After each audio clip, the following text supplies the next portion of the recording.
जय जय श्री राधे, जय जय श्री राधे श्याम। बोले भागवत भगवान की।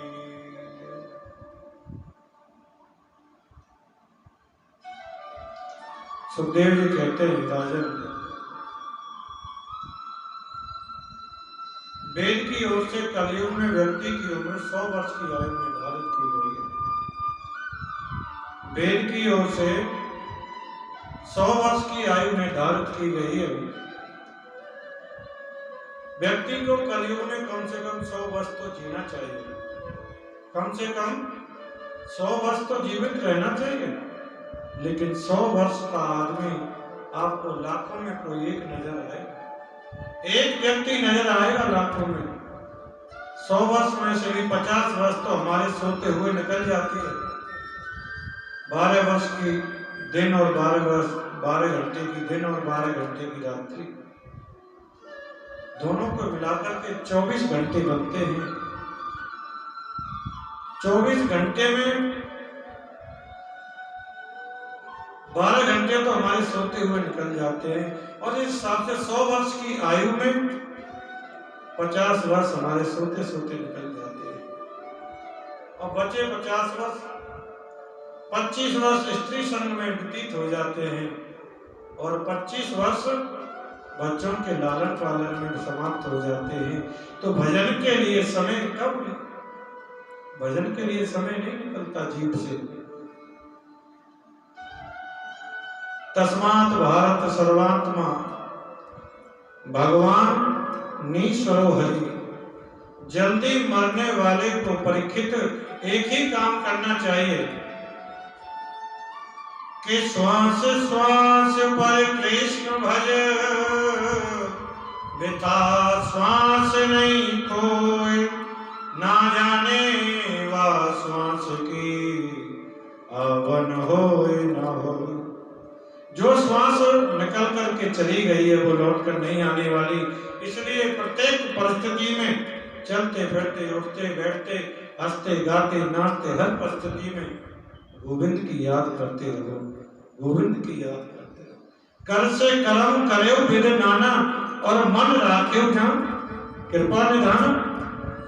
मन को गोविंद के चरणों में बांध लो, ये मन ही बंधन और मुक्ति का कारण है। मन ही बंधन और मुक्ति का कारण है। मन यदि विषयों के प्रति आसक्त है तो हम बंधे हुए हैं, मन हमारा विषयों से अनासक्त है तो हमारी मुक्ति हो जाती है, मुक्ति हो जाती है। मैं मंदिर गया, आपने कहा महाराज ठाकुर जी आप फूल चढ़ाइए, मैंने चढ़ाया। आपने कहा वस्त्र चढ़ाओ, चढ़ाइए, तो वस्त्र चढ़ाया। आपने कहा मन चढ़ाओ, तो मन तो मैं नहीं चढ़ा सकता। क्यों? क्योंकि मन तो मेरे वश में नहीं है, मन मेरे वश में नहीं है। आप बैठे यहाँ कथा में हो और मन बंबई घूम रहा है, मन कलकत्ता घूम रहा है, लेकिन मन को संयमित करने का उपाय क्या है? बोले जितासनो जितेंद्रिय। आसन को जीतो, आसन को जीतोगे तो मन को जीत पाओगे। फिर आपकी जितासनो जितेंद्रिय, आसन को जीतोगे तो इंद्रियों पर बस संयमित रहेगा। फिर जिता रसना जितेंद्रिय, फिर रसना पर काबू पाइए। रसना कहती है अच्छे अच्छे पकवान हमको चाहिए, अच्छे अच्छे गुलाब जामुन गोलगप्पे हैं, बड़ी बड़ी बढ़िया बढ़िया चीजें रसना मांगती है। रचना मांगती है तो इंद्रियां बलवती होती हैं, और जब इंद्रियां बलवती होती हैं तो मन भजन में नहीं लग सकता, मन भजन में नहीं लग सकता। इसलिए मन को वश में करने का एक ही उपाय है, जितासनो जितेंद्रिय। ज्यादा से ज्यादा एक आसन पर बैठने का नेम लो। जैसे ही आप बैठोगे तो मन कहेगा बहुत देर हो गई, अब चलो, दर्द होने लगी है पैरों में।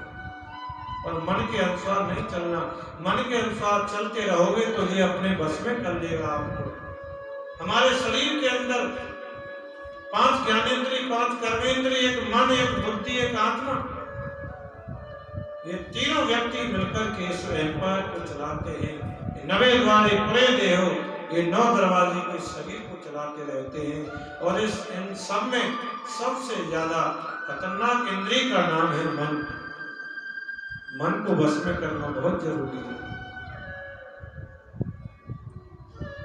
इतनी तेज चलने वाली, दुनिया की सबसे तेज चलने वाली यदि कोई चीज है तो वो मन है।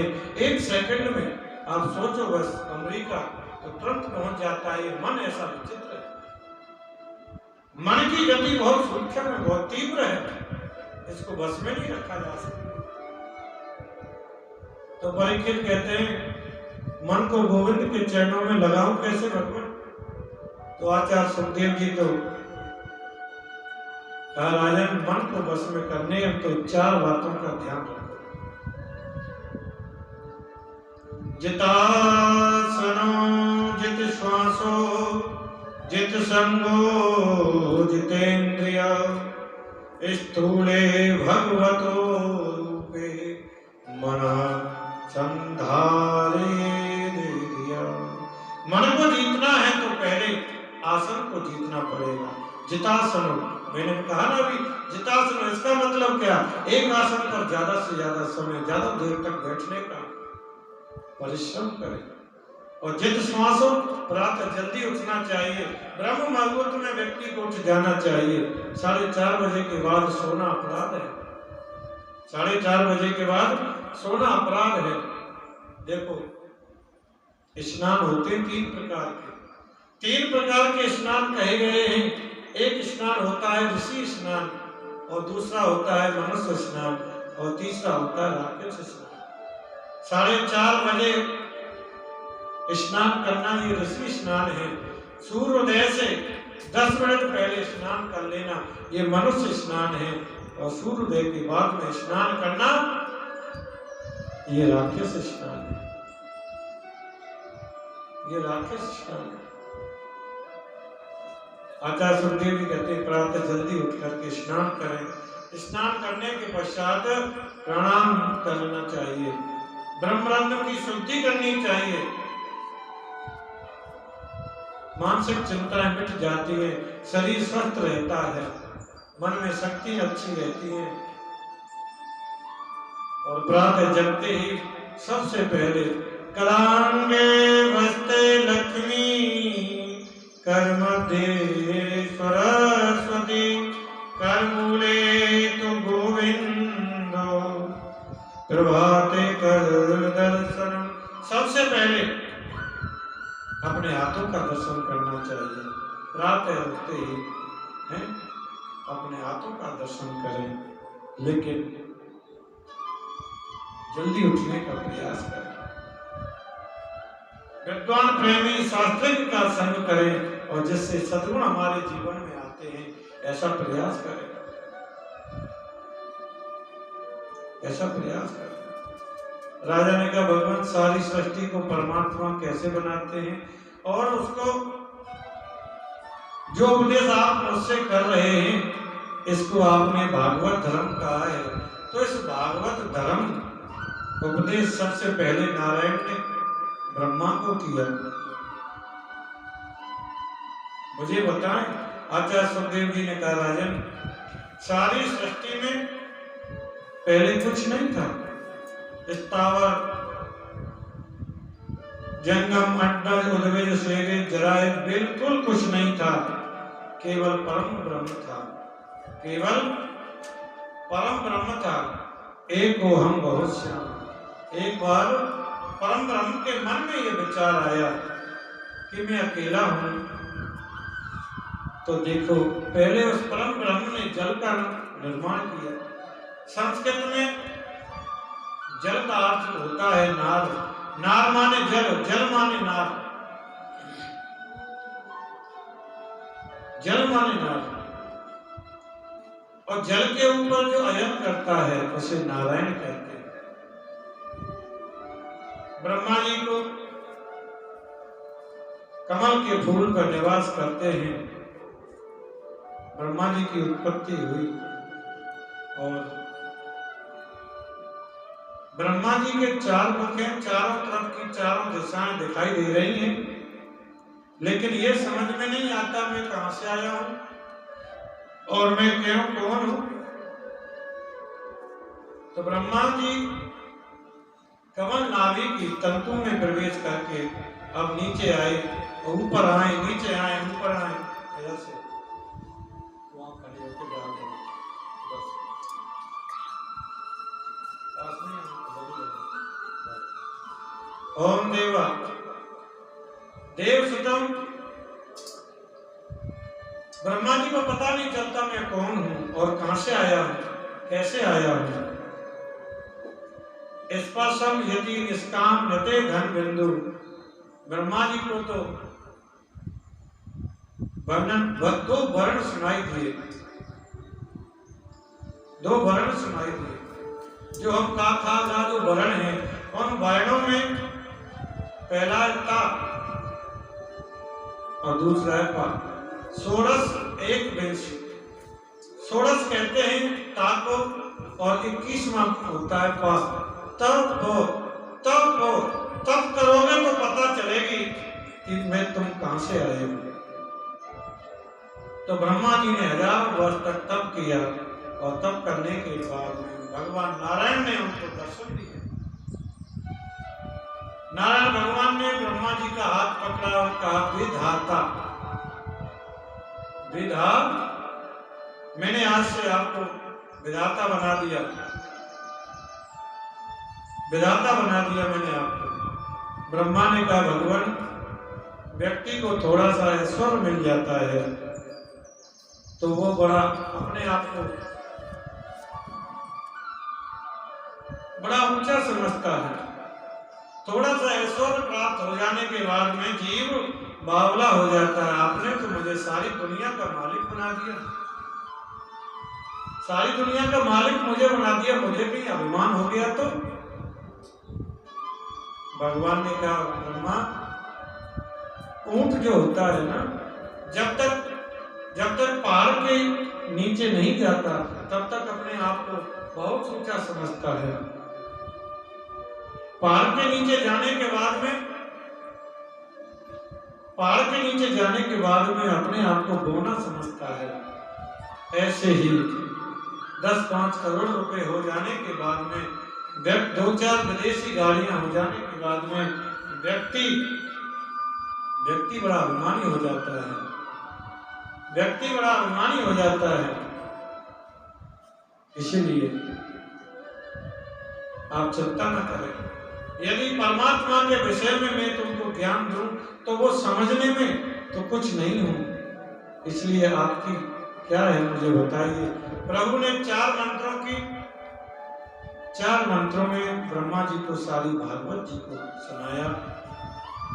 परमात्मा श्री नारायण कहते हैं ब्रह्मा से सारी सृष्टि में केवल मैं था और सृष्टि के बाद में भी, बनने के बाद में भी मैं ही बदलता हूँ और बिगड़ने के बाद में भी मैं ही बचता हूँ। जैसे आपने मुझे 1 किलो सोना दिया, लो महाराज 1 किलो सोने की ईंट देते, 1 किलो सोने की ईंट दी, उसमें से कुंडल बनवाए, नथुली बनवाई, कंगन बनवाए, हार बनवाए, काफी समय तक, काफी दिनों तक उनको उपयोग किया, पहना। और एक दिन मुझे गुस्सा आई और सबको रख करके धनकुटा में रख करके सबको कूट डाला। बनने से पहले वो सोना था, बनने के बाद में भी वो सोना है और बिगड़ने के बाद में भी वो बचा सोना है। ऐसे ही ब्रह्मा सारी दुनिया में सबसे पहले मैं था, बनने के बाद में ही मैं ही रहता हूँ और बिगड़ने के बाद में भी मैं ही बसता हूँ। यथा महंतानि भूतानि भूतेश्वरं जनच्चया। कहते हैं जैसे पृथ्वी, जल, तेज, वायु, आकाश, 5 तत्वों से ये दुनिया बनी है। क्षत, जल, पावक, गगन समीरा और पंच रचित अधम शरीरा। चेटी भी 5 तत्वों से बनती है, कुत्ता भी 5 तत्वों से बनता है, हाथी भी 5 तत्वों से बनती है, कौवा भी 5 तत्वों से बनता है, मनुष्य भी 5 तत्वों से बनता है। लेकिन ये 5 तत्व हमारे शरीर के भीतर भी है और शरीर के बाहर भी है। भगवान कहते हैं विधाता, ये जो मैंने तुम्हें उपदेश दिया इसका नाम है भागवत। मैं आपके जरा स्पष्ट करके बताऊं, भागवत के 4 अर्थ हैं। भगवान का जो हो जाए उसे भागवत कहते हैं। भगवान का जो भक्त है उसे भागवत कहते हैं। भगवान का उपदेश है उसे भागवत कहते हैं। भगवान का जो प्रिय है उसे भागवत कहते हैं। इसलिए भगवान का जिसमें लग गया वो भागवत है। एक बात बताओ परीक्षित, भगवान जल्दी किसको मिलते हैं? राजा बोले भगवान उसे मिलते होंगे महाराज जो दिन में 5 बार स्नान करते होंगे। 5 बार स्नान करते होंगे कि व्याख्यास्तं चरणं ध्रुवस्य च वयो विधा गजेन्द्र च जाते सर्वजना। यदि 5 बार नहाने वाले को भगवान मिलते तो जिन कोल भीरों को राम जी ने गले से लगाया वे कोल भीर 4 महीने जाड़े के दिनों में तो नहाते नहीं थे, वो तो नहाते ही नहीं थे। और रघुवर से तो स्पष्ट कह दिया, अस हमार प्रभु बड़ सेवकाई ले ही न बासन बसन सुराई। भगवान ये नहीं देखते कि आप कितने बार स्नान करते हैं, तो भगवान उम्र भी नहीं देखते। बोले ध्रुव जी की क्या उम्र थी? 5 वर्ष के बालक ने ध्रुव को भगवान मिल गए। भगवान उम्र भी नहीं देखते, तो जाति देखते होंगे, विद्वान देखते होंगे, जिसके पास ज्यादा डिग्रियां हैं उसे भगवान मिलते होंगे। तो सुखदेव जी कहते हैं राजन, क्या विद्या गजेंद्र से, क्या गजेंद्र ने कितनी विद्या ली थी? गजेंद्र कितनी डिग्रियां ली थी? गजेंद्र को जब भगवान ने बचाया तो गजेंद्र ने सिर्फ वो कहा, विद नहीं कहने दिया, इतने में तो भगवान ने मुक्ति कर दी, उसकी रक्षा कर ली, उसे बचा लिया। भगवान ये नहीं देखते कि आपके पास डिग्रियां कितनी हैं। परीक्षित ने कहा तो ये तो देखते ही होंगे कि आपकी बरादरी क्या है, ऊंची जाति में पैदा होते होंगे, उन्हें मिलते होंगे। तो कहते हैं का जाति विदुर से यादव पदे। विदुर जी तो दासी के पुत्र थे, दासी के गर्भ से जन्म लेने वाले विदुर के घर मेरे गोविंद ने केले के छिलके खाए, कन्हैया ने केले के छिलके खाए विदुर जी के घर जाकर के। भगवान जाति भी नहीं देखते। ऐसा निर्मल भगत है विदुर। भगवान ने उसके घर जाकर के केले के छिलके खाए और विदुरानी तन्मत्त हो गई।